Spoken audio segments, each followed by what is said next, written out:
right? So I sound like I'm panicked or something like that. And so I was like, oh, right. Yeah, no, it was just talking through this kind of whisper, because I was talking about real work things in the middle of the airport before I brought it a plane. Yeah, so, yes, and you're walking up and you're just sitting up there, and I'm just thinking, well, just, I said, guess what? These kids don't know that anymore. They don't know that anymore. They don't. Jeff, I'm gonna make you listen. You're going to listen? Okay. We haven't met yet. I'm Mrs. So-and-so. I'm Mr. So-and-so. Thanks for being here today. And tell me a little bit about what you do. Right? Like, it isn't. What's your name? And they're going to say, yeah. And they're like, are you? Right? That is what they're going to say right now. I'm not going to look.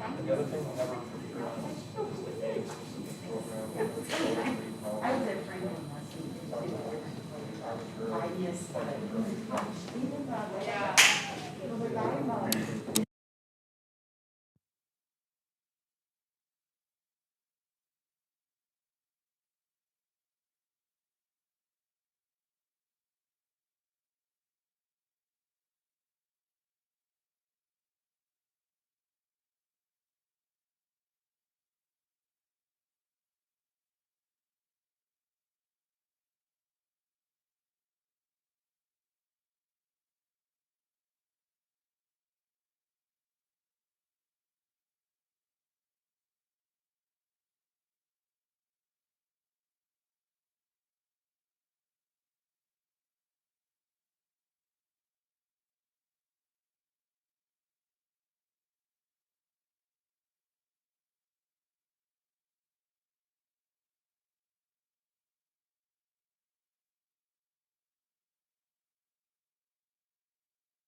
It's a small audience, but it's vital, so that's what we're going to count on.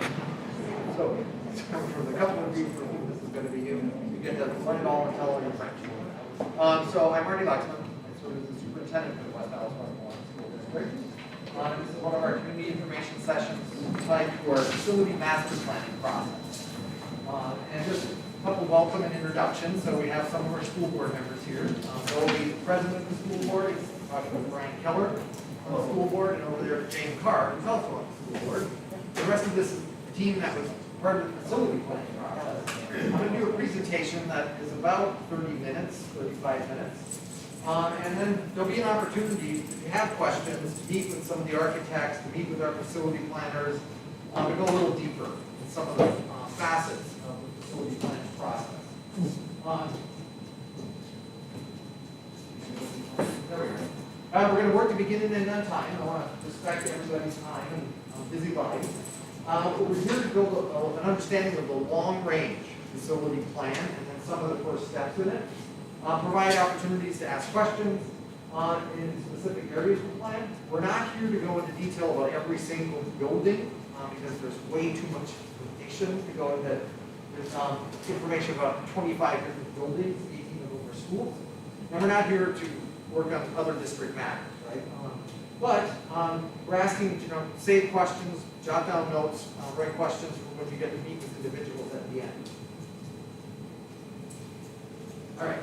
So a little bit of the timeline. So for some of our parents or residents, when they received the survey, which is open right now, there was a feeling like this came out of nowhere. Like suddenly there's this big plan to ask the community to support a referendum. It actually started in January 2020. So we're almost 2 years into the work. And just now getting to the phase of starting to inform the community.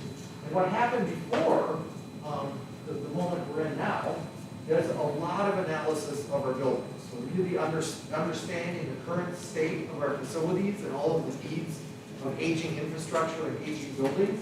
There was also a population study, an analysis of community growth and the trends that we're likely to see for enrollment. And then we launched what's called the FACT team. So you can go to the next slide. The FACT team is Facility Advisory Community Team. This is a team made up of 40 committee members and 8 others, so I was one of the others, but it was 40 voting committee members. It was a representative, mostly a teacher from every single school, a parent from every single school, and then we had other community members. So Dan Devine, the mayor from West Allis, was part of this. We had representatives from the village of West Milwaukee was part of it, and then we had neighbors and residents that have absolutely no connection to our school district at all, and part of this as well. And they met 10 times, mostly during COVID and mostly on Zoom, but some in person. This was one of the buildings and in the space where we actually met in person with some still on Zoom, because we also needed to have a committee tour buildings to really understand the current conditions and the needs going forward. Collectively, it was 800 hours of effort that they put in, and this committee received reports from all the analysis that was done of all the infrastructure needs in the buildings. When I say infrastructure, I mean plumbing and electrical and heating and air conditioning, all those things that age out in building over time.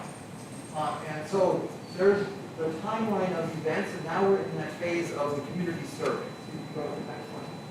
So here was the guiding principles that were put in front of FACTS, so the Facility Advisory Community Team. So 2 big questions we asked them to wrestle with and find some answers for. The first one is, how can schools be renovated, replaced, consolidated in ways that really support and shape the kind of education that we're offering to students now, right? Most of our buildings, the oldest building we have is at Lane. That's 100 years old this year. So when that was designed, education looked very different than it does today, right? It was designed to have maximum number of kids in the smallest amount of space, all sitting in rows. And we use space very differently now in the education that we're providing. So how can we use buildings, reshape buildings to really support today's learning? And then how can we do it in a way that is hopefully as cost effective as possible? So what we're going to do is just share a quick video that starts to kind of explain one of the challenges and then the idea that FACT came up with.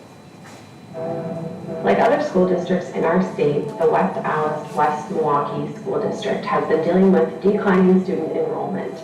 In Wisconsin, school funding is tied to enrollment. Thus, the fewer students we have, the less money we receive. In 1975, over 12,000 students attended our schools. Today, we serve about 7,400 students across 2 high schools, 1 project-based learning high school, 3 intermediate schools, and 11 elementary schools. Given that our enrollment has declined, we cannot afford to continue to heat, clean, and maintain all 17 schools. Consolidating schools would allow us to operate more efficiently. Therefore, the district has made it a priority to develop a plan to right-size and modernize our school buildings.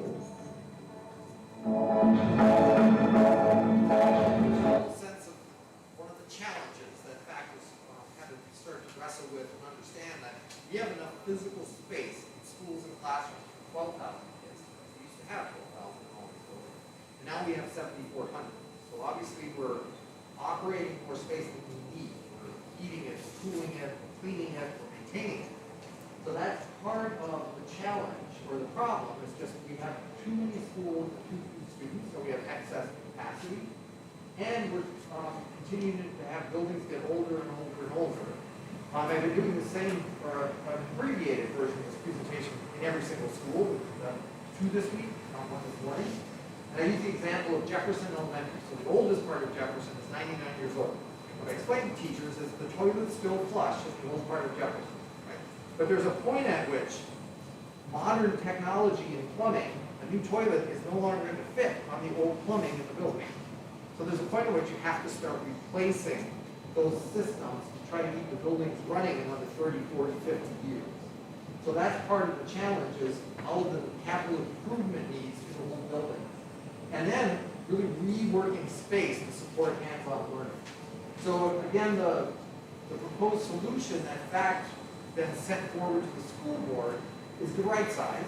So let's have only the number of classrooms and buildings we actually need, and that reduces the cost of all of the infrastructure improvements, and then modernize, create new, exciting learning spaces. So, go ahead. So, some of the questions that we had come up through these presentations is, well, how can you do this? I thought the school district had huge financial problems. And the answer is we used to. We don't anymore. We have managed our finances pretty effectively over the last 5-6 years. We made really difficult decisions. We went to an operating referendum that I'll touch on a different slide. The community said no.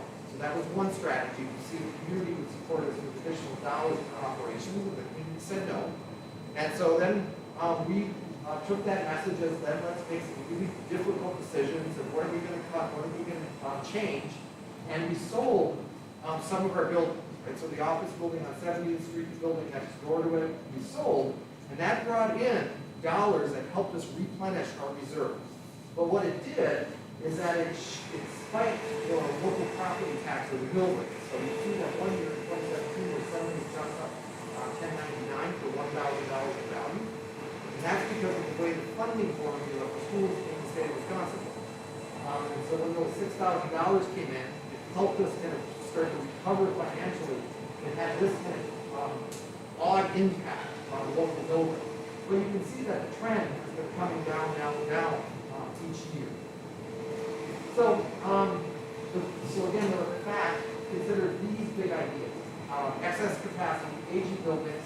But what I haven't mentioned is the need to improve accessibility, so ADA compliance. We have buildings that don't have elevators in the oldest ones. And then outdated classrooms and support areas. So it's a little difficult to get this one, but it gives you a sense of the average age of our buildings is 78 years old. The newest building for us from the ground up is Pershing Elementary School in West Milwaukee, which was built in the 70s. Right, so that's the last time we built a brand new building from the ground up. So the needs get to be pretty significant in building age, building's age. So there's 2 videos that we're going to share, quick ones. One is an elementary perspective that really starts to explain the need for the infrastructure improvement. The second one is about high school, and that explains the need for better learning spaces for learning spaces that support hands-on learning. So go ahead with these, Amanda. As we plan for the future of our buildings, I'd like to take a moment to talk about the immediate facility needs at our elementary schools. The effects of natural daylight are extremely important in school design.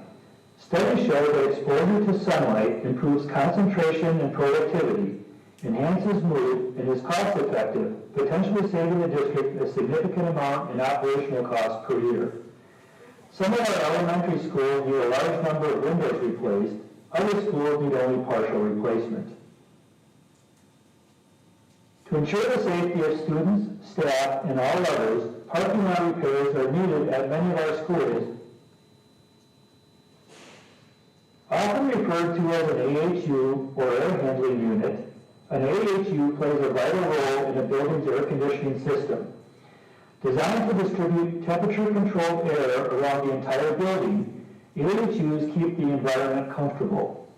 As AHUs stop performing correctly, air can become humid or less clean, creating an undesirable indoor environment for our students and staff.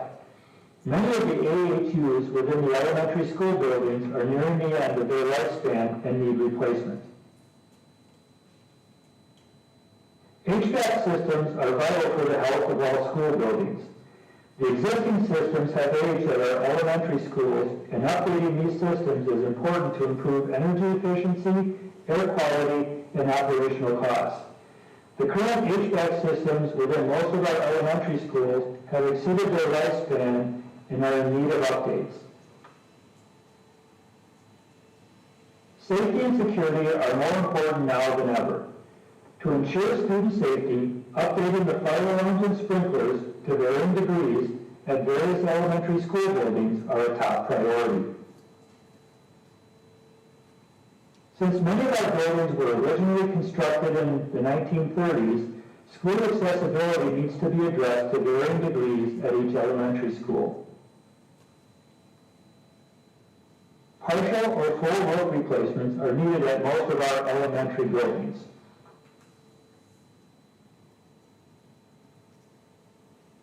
That gives you a picture of some of the needs from the elementary perspective. And one of the things that you'll see kind of in the design for a repurposed high school idea is more daylight. And you're in one of the buildings that, no offense to the architects, but architects at the time in the 70s apparently didn't believe that kids needed, and teachers needed daylight. So as you walk around this building, it is dark. There's very few windows here. And so that kind of idea is part of what we want to incorporate into the master plan. So the high school one is really more about the need for different learning spaces. So go ahead. Hi, I'm Julia Lima, Director of Leadership and Learning for the West Allis-West Milwaukee School District. Just like our buildings, our educational spaces were originally designed and built in the 1920s and 30s. And over the years, much has changed regarding learner empowerment, technology inclusion, and the skills needed to be ready to live life on their own terms when our students graduate from school. As we consider how our learning space is currently serving our students and our community in the future, I'd like to take a moment to talk about the educational needs at our high school. We have currently science labs that were built many, many years ago that are not up to date with the technology that is needed for today's 21st century education. For teachers to properly educate students and for students to properly learn, modifications to the science space will be needed to make it ready for the modernized experiments and exploration that we want our students to be doing. Our band and choir rooms at both high schools need renovations and updates. We have specialty courses in music, in sound engineering, and other creative things that students have brought to the table that they want to explore during their time in high school.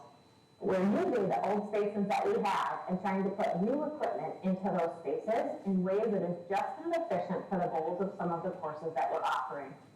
We also have expanded quite a bit of our opportunities in youth apprenticeship. We want our students knowing that whether their pathway is to go to a 2- or 4-year college, enter the military, go right into the workforce, or go on to develop the skills to learn a trade, that we offer them as many choices as possible during high school to explore. Even if a student goes on to a four-year university, we'd like them to spend some time while they're in high school learning different sorts of skills. We have many students each year who want to take our culinary programs, and we've grown our culinary youth apprenticeship in a partnership with NATC to be able to offer more options to students. However, we are trying to do that work in old spaces, like the one you see here. It's difficult to teach students how to become a professional chef or a professional baker in a kitchen that really wasn't designed for that many, many years ago. The traditional classroom layout has changed from rows of desks with a teacher at the front of the room. Classrooms now allow for flexible seating arrangements that allow for easy movement and collaboration. As we want our learners using technology tools to problem solve and communicate with others across our world, we need to offer multiple power outlets and charging stations for an integration of technology. We need bright, open spaces that have the room to build, make, and create. We have increased our post-secondary opportunities and advanced placement courses so that all our learners have access to a college-level experience during their time in our schools. We continue to grow our access to resources and shared spaces so that we can collaborate better with our 2- and 4-year universities, as well as introduce our students to the opportunities available to them by developing their skills in a trade. Our spaces need to ensure that all learners have access to the experiences that allow them to explore and investigate what they want to do after graduation. These experiences and this exploration need to start in 4- and 5-year-old kindergarten and grow each day until graduation. So, when fact met and we toured Central High School, and one of the residents that's not connected to her school district, she's retired, was part of the big team, and she walked into the home ec room, because that's what it was designed to be, was a home ec room, and she said, oh my God, it looks exactly the same as when I went here. And so it kind of demonstrates the need to update learning spaces. There's a couple examples here on the slides of what we mean by updated learning spaces with lots of natural light. These are both here in Wisconsin, so new buildings or renovations. So on the left, you see an interior space with lots of natural light coming in from above. And on the right, you see borrowed light. So lots of light in the classrooms, but then there are glass interior walls. So light comes into the middle spaces of buildings where you wouldn't normally see daylight in a school setting. So the ADA compliance, so again, the oldest part of Lane is 100 years old, and there's parts of it that are just not accessible to all kids based on their abilities. And so ADA compliance gets to be really important for us in the big master plan. So we've talked a bunch about capital improvements. So if we were to do all of the capital improvements in all of our buildings, we assume we keep all of them operating as schools, the cost of that would be $248 million. And that's things we don't actually see very much of. It's the plumbing and the electrical and the fire safety systems and security systems that eventually get so old that we can't operate them anymore. But right now, we budget about $1.2 million a year. So our buildings are safe, they are operational, but at $1.2 million a year, we'll never catch up with all of the needs to keep old buildings running. So that's part of the idea of right sizing, reducing the number of buildings, so we reduce the cost of CIP improvements. A couple slides of examples of these are the kinds of things we fix with the 1.2 million, but it's evidence that over time, sidewalks and stairs and roofs wear out. This is under the pool deck at West Milwaukee Intermediate School, and these kind of systems eventually reach their lifespan and you have to replace all the plumbing that supports swimming pools. Again, under the deck, you can see what happens with pool chemicals and humidity, that eventually you have to go in and make major repairs that you can't fit into a $1.2 million budget each year. And so the idea that's proposed to the board from FACT, so this community team, was to go from 11 elementary schools to 8, from 3 intermediates to 2, from 2 comprehensive high schools to 1, and continue to have a project-based learning high school and our 2 charter schools, a new virtual academy and shared journeys. So that's the consolidating of schools. What that starts to really pay attention to then, and what we do going forward, is to have a plan to update the remaining schools, to make it easier to maintain class sizes and efficiently staff. So the idea there is that elementary schools would all have about the same number of students. Right now we range from anywhere from 120 students to over 500 in an elementary school. We can get them all to be about the same size. It's more efficient staffing, and it means elementary teachers that are specialists, art, music, physical education, they don't have to travel between schools. They can stay with the kids and get to know the kids and families. It eliminates then the need to do all the maintenance and upgrades of the buildings we no longer operate. It also results in some net operational savings each year. This is a very conservative estimate that we would save about $500,000 a year, because with fewer buildings, you need fewer principals, fewer secretaries, fewer custodians, right? There's less to heat, there's less to clean. And so there's some built-in savings into the plan. And then by consolidating, especially the high school idea, it allows us to offer better co-curricular and athletic opportunities. Right now, we have courses that kids get excited about, they sign up for, but there's not enough of them to actually run the class. So we could have 8 kids sign up for a class at Central and 9 at Hale, and if we can't figure out how to drive them back and forth, and we do that for some classes if it works, but if we can't figure out how to make the transportation work, we cancel those classes. But if all those kids were in one building, we could run those classes. So, and the same is true about athletics. Many of our athletic teams are already co-opted across the 2 schools, so they're actually combined already. Performing arts, the theater program is already combined across the 2 high schools. So we're actually in the process of combining high schools already. So that's where the idea of let's continue that process to create one high school space that's really modern and up to date that everybody would be proud to be in. So that leads a little bit to the enrollment question. And so with the big study that was done, you can see that we've had a pretty dramatic drop from 2014 to today. That was intentional, right? Most of that is reducing the open enrollment numbers. So the number of kids that join us from other school districts. We still have about 1,000 students that come to us through open enrollment. But we have a better management system of it, so we fill seats in available classrooms, but we're not adding more students so much that we have to add teachers, right? So we use open enrollment to fill available seats, but not at cost. So over time, that has dropped quite a bit, and then it starts to steady out, right? Going forward to 2030, we believe we'll be a district of about 7,000 students for the long term. So in the project, this is really imagined now in phases, because the overall cost, including everything all at once, approaches $500 million. And that's not a number that any community can absorb or even consider supporting in a referendum. So the board has thought through this, is that this is going to be something that takes place over 5, 10, 20, 25 years to actually kind of work through all of the needs. And so it has to be in phases. So in phase 1 is the idea of creating one comprehensive high school. We continue to have DOTI. Potentially, if we're supported to renovate West Milwaukee, it needs to get a little bigger, so we continue to have Frank Lloyd Wright and West Milwaukee as the 2 intermediate schools. We may consolidate 2 elementary schools. We have plenty of room in the other elementaries without doing big additions to start to consolidate and reduce costs. And then other projects are in future phases, like what do we do with Central High School? How do we renovate and expand Frank Lloyd Wright so there's more light coming into these spaces and it supports today's learning? So those would happen in future phases because we can't do it all at once.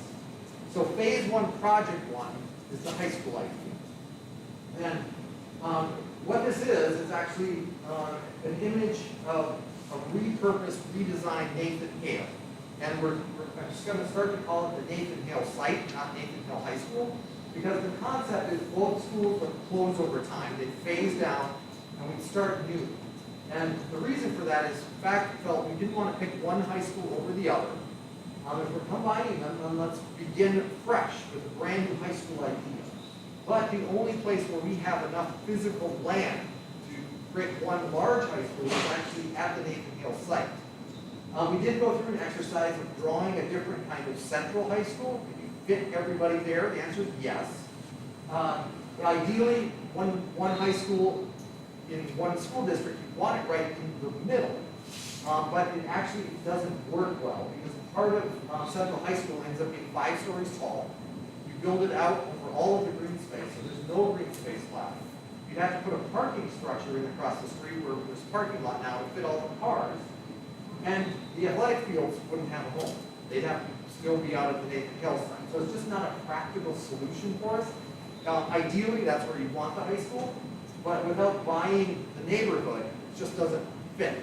So you imagine one high school at the Nathan Hill site again, but it would be a new high school. So you can go to the next one. So what gets added here? So the gray that you see on the top part of that image is the existing Nathan Hill building. And what the architects have envisioned here is pushing the building out on all sides. So it's 2 stories tall, and adding new classroom spaces, new CTE spaces, career tech ed spaces, and a different layout for a high school, the way learning happens today. It also adds new gym, locker room, new pool, some of those kind of pieces of new performing arts space. So I'll get into a little more detail on another slide. Go ahead. So the cost of this is in the big survey that's open right now. The cost of the high school project is $180 million. And on its face, that's kind of sticker shock. That is a big number for any community to consider. But when you break it down across all of the property value in our communities, again, we touch 4 different communities, it's $150 a year. That on an average home of about $100,000. For $100,000 in value, it's $150 a year in increased property taxes that would go to the school district. And that's $1,250 a month. And so when we explain it that way, people can start to get their heads around that it may be the big number, it is scary, but the impact on a homeowner is maybe manageable. And so we're hoping that we get some support around the idea of a combined high school out of the Nathan Hill site. Go ahead, so this is just how it looks on that graph of the mill rate. So what would happen to the 794 that was on the earlier graph would go up to 944, right? Again, that's the total school district levy on 100,000 or per $1,000 of value. So the phase 1 project 2 would be doing the intermediate schools. And in the survey, it's either do you support the high school idea of combining, and then the second question, do you support the high school and the intermediate school? It's not one or the other. It's high school and then both together at the same time. And that would expand West Milwaukee Intermediate School because we would need to have more students there to go down from 3 to 2. And that would allow us to then close and potentially sell Lane and have those dollars kind of flow into the big project. So this is what it would do at West Milwaukee. The lower part, which is kind of gray, pinkish gray, is the existing building. So there's some renovation and improvements there, but it's actually in pretty good shape. It is, that building, in our previous referendum was updated and expanded. It was fully air conditioned. But to have more students there in the kind of learning spaces we need for today, it puts an addition on the back. So going back, adds a new gym. The current gym gets repurposed into learning spaces. And there's a new main office, a new kind of drop-off lanes for parents, so it actually works better for student drop-off. The unfortunate part of it, again, it's a bit landlocked, so you lose green space. But I've had some conversations with the Village of West Milwaukee, and if Rexnord starts to leave West Milwaukee, there's a master plan that includes green space that would be very close to the school. So there's ways to kind of adapt an urban kind of grid to have more green space. So this project with the high school, so the West Milwaukee project and the high school would be $229 million, which is even more sticker shock. And that's about $196 on a property tax bill per year for a $100,000 home. And so again, taking the big number, breaking it down, maybe it's something we can imagine supporting in our community. So how do we get there with the high school is one of the questions that has come up over and over. And so we mapped out a phasing process, even kind of for students and construction.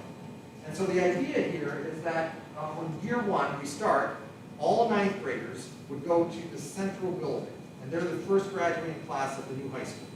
And so they start to know each other, going to classes together. That's the first group of students that starts to think about what's the name of the high school going to be, what's the mascot going to be, what are the colors going to be, right? It's a new school song, all of those things need to get worked on. But there's enough space at Central to have them all there so that we have, we can clear out part of the Nathan Hale building to start construction. Because it's going to have to be under construction while it's still running at the school to make all of this happen. In year 2, all 9th and 10th graders would be at Central. It starts to get a little bit tight, but it is doable. Again, construction continues. The remaining 11th and 12th grade classes at Hale are still there, and the last classes at Central are there. In year 3, potentially all 9 through 11 are at Central, plus the last graduating class at Central, the last graduating class at Hale. And then year 4, all the students, so the new incoming 9th graders would go to the new repurposed Nathan Hale site, would have a new name by then. And all of the students shift, and all of them go to the new high school together, and we have our first graduating class. So that's a potential phasing plan that allows for us to continue to operate and be under construction at the same time. So, we're talking about a referendum that's going out into the community, and that's a capital referendum. This is another set of questions that's come up. So capital referendums really ask communities to support facility improvements, so to go above the tax levy, so asking voters to support facility projects. That's different than an operational referendum, which is the one we tried when we were struggling financially and it wasn't supported. But that's permission to exceed the tax levy in order to fund operations, so salaries and insurance and all of those kind of benefit programs. So that's a distinct difference in what you can present to the community. So this would be only a capital referendum to make sure our buildings last and we can refresh learning spaces. So a couple other questions that have come up, and this is a pretty consistent one, is, well, why can't we just save up for big facility projects? And the answer is, well, we could. But it's not actually a viable solution when I explain it. So let's say, right, it's a $180 million project in high school. So let's say we took out $1.8 million a year and set it aside out of our budget. Now, in a budget our size, that's about 1%. So it's conceivable that we could do that without much impact. There might be some program reductions, there might be a little bit of class size increase, but it wouldn't have a big impact on our kind of the experience students are having. But at $1.8 million a year, it takes 100 years, right? So that's not practical. So let's say we set aside $18 million a year, and I can figure out how to cut a budget by $18 million. It's not going to be pretty, but it can be done. So it would take us 10 years to save it up. But the impact of that, I think, is also not a viable solution. It would mean that we have to go to the parts of the budget which are the biggest expense, and that's teachers. Because most of our cost goes into employees, and most of our employees are teachers. And that means class sizes go up, right? So in order to take $18 million of our budget, class sizes will go up. The next biggest pot is what we pay for insurance, healthcare in particular. And so we would start to ask employees to pay a larger share towards healthcare. And that would get us to the $18 million that we could save over time. But the downside of that is larger class sizes mean parents start to go to different school districts where there are smaller class sizes because parents like the class size that we have. And if our healthcare costs are 4 times what they are in Wauwatosa, our teachers start to get jobs in Wauwatosa. So saving up for it isn't actually a viable solution. And that's why school districts turn to their communities from time to time to see their support for a referendum for capital projects. Another question that has come up is, well, we know that school districts have all this money from COVID relief, right? And for us in school districts, it's called ESSER money, so elementary, secondary school emergency relief funding. But COVID relief is what it's commonly referred to, and the answer is yes, we could put some of those dollars towards it. Now, the first round of that money we've spent because we've had pretty significant and different kinds of costs over the last year and a half, as we had to go to virtual and more technology needs and all those kind of pieces. So some of these dollars have been spent, but there's still another $20 million, and some of it could go towards the new consolidated high school. But even if, and we can't target all of that $20 million because we have ongoing unexpected expenses, even now that we're back in person. But if we could target part of it, but even if all of that 20 million went to it, it certainly isn't enough to do a $180 million project. So that doesn't solve all of the needs either. But we are considering part of that towards the $180 million. So recapping, right? There's two big questions on the survey. One is, would you support right sizing, and would you support then the right sizing and modernizing of the high school at $180 million? The second set of questions is, do you support right sizing, and would you support a high school and a West Milwaukee Intermediate School renovation and expansion? And so we're getting feedback on that now. What will come in the next few weeks is we'll get the results of it, and that'll be a big workshop with the board. And what we anticipate, and we're being, I think, honest and clear-eyed about it, is that the community will say, yes, it makes sense, you should right size. Why should you run all these buildings that cost money when you don't really need to? So yes, you should right size, but the cost is too high. That's a very likely outcome of the survey results. And if that's the feedback, that's okay. Then it's really up to our architects and engineers and our school board to decide, okay, where do we begin? Because we have to begin somewhere with the facility needs we have. Like doing nothing just makes the cost greater over time. And so figuring out where to begin is kind of the next phase of this work. So we're going to get some more information. Everything, including this presentation, all of the presentations that were done for fact, all of the studies that were done, there's thousands of pages of information that are linked to our website. So you can go right to the homepage under Discover, click on Facility Planning, and then we can take you into parts of, there's all what I just described is there. There's also a button in the Facility Planning part of the webpage called Frequently Asked Questions. So a lot of what I've shared here is written up for anybody that wants to really dig into it. And there's even an opportunity, if there's something there that you're wondering about that isn't answered, you can actually add a question, and then we'll go in and respond. So it's another way for us to communicate with our community about the needs and the opportunity related to the facility master plan. So this is the survey. It has to be completed by October 18th. So if you haven't taken it, please take it. Talk to your friends and neighbors. If you need it, you can only take a survey once because every survey has a discrete code. But if a household needs additional surveys or additional codes, that's available. It ends up being a phone call or an email to Amanda, who has then additional codes. So if a household wants to take it twice, or if there's two adults that have different answers about this, that's a possibility as well. So now it's time for, if you want to explore a little bit. So we have Mark and Matt are here from Gray and C.G. Schmidt. So if you're curious about the design, the architecture, the idea of the combined high school, they're available. Steve Eichmann, Steve, why don't you raise your hand?